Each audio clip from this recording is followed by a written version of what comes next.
90.1 NBC FM.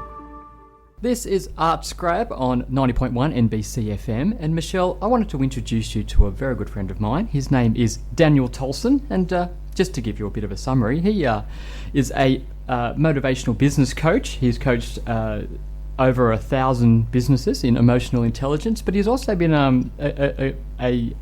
a cabin crew leader and has led 17,000 cabin crew members. Wow, that's a lot of people. That is a lot of people. Yeah. Yeah, it's not all on the same flight, but that's okay. But as an expert in emotional intelligence, he did an excellent presentation on being rejection proof. And we know about that, don't we, Paul? Within being the performing in the arts and creative arts environment, you're often reviewed, you're often auditioning, and I thought it would be nice to get Daniel in, have a chat about becoming rejection proof. Can't wait to talk to you, Daniel. Yes. Hello, Daniel. How are you? Fantastic, thank you. Pleasure to be here. Nice to meet you. Welcome to Art Scrab. And so what I wanted to speak to you about is being rejection proof. So I'm going to ask you a very open-ended question. How do you be rejection proof when you hear no's more than you hear yeses within and the is there such a thing as being... Is there such a thing? Yeah, absolutely. as being rejection proved. I like that part, rejection proofed. The reality is we're always going to face rejection throughout our whole life. We're going to have criticism put towards us through our whole life. So we'll never be fully rejection proofed, but we can prepare ourselves emotionally and psychologically to handle it more effectively, because we don't know where it's going to come from. But if we're prepared, we can know how to handle it so that when we get that setback, we can bounce back very quickly. Yes, and being the leading lady that Michelle is, and being the perennial ensemble member that I am, we've had varying results in regard to that audition process. I was rejected yesterday. Oh, Congratulations. do you want to talk about that? Good job. I think it,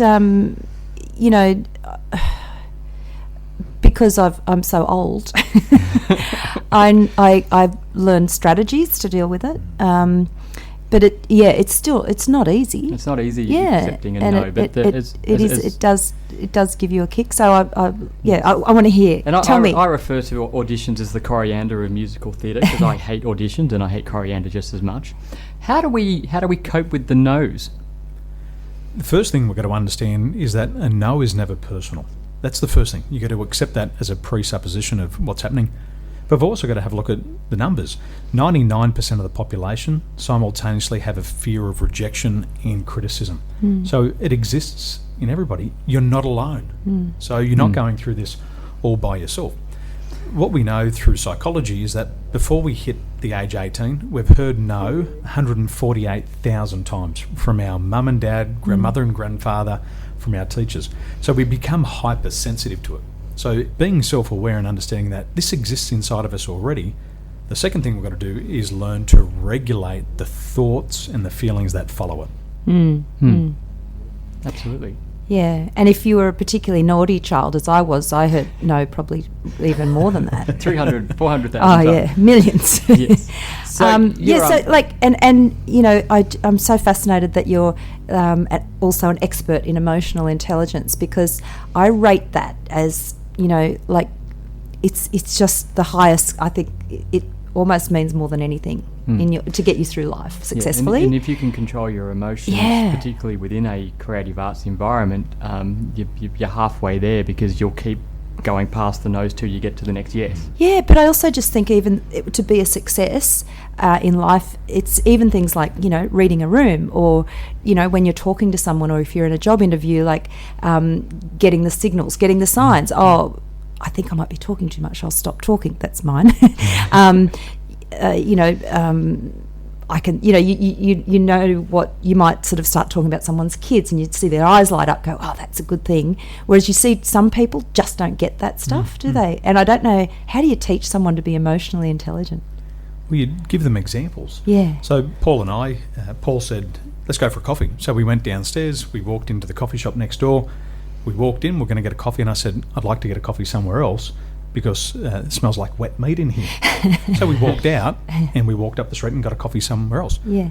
This company didn't close down their business because we decided not to buy from them. Right, yeah. They just accept it's a normal part of life. Yes, yeah. That not everybody's going to want what you're offering. Yeah. So we have to be very rational and say, yes, there's a good chance that we're going to get a no. and just accept that as part of life.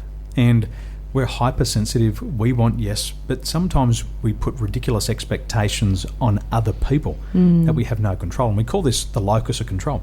We put the place of control outside of ourselves and we say, this person's going to determine my future. No, the locus is internal.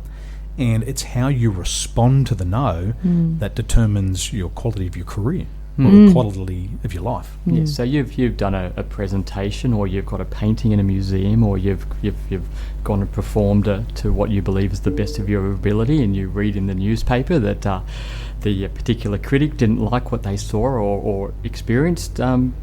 It's sometimes tough to take. So, in a nutshell, what do you recommend people do at that very point? How do they get past that no and be emotionally aware enough to, take it with a grain of salt and move on? Kenneth Blanchard wrote a great book, and inside of it he said there's no failure, there's only feedback.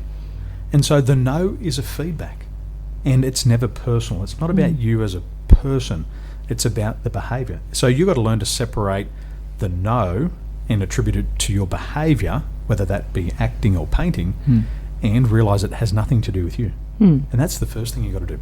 Now, according to psychologists, we have a self-concept.